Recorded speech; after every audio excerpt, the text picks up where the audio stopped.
What's up, Facebook? Just want to make a quick video on how to install the LED strip light. uh, Bought it from Amazon. I bought the 59-inch LED strip. um, some of those strip, you're gonna have to replace the tape. It is not that great. I replaced mine with some 3M. Wanted to have as close of a factory look as possible, so I ran my wires down the side here,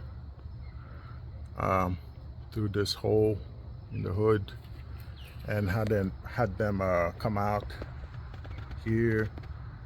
Ran them to some wire conduit because I noticed these wires are pretty crappy. Don't know how long they're gonna last, so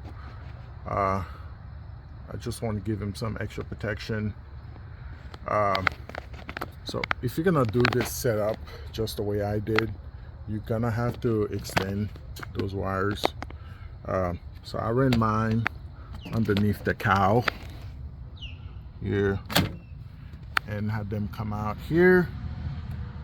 My ground is connected here, and my fuse is connected here in the fuse box. Open it for you so you can see it's the second fuse in the fuse box. It's a 10 amp fuse, you can't miss it. I bought a fuse adapter just because that's how I wanted to set it up. I hope you found this video helpful.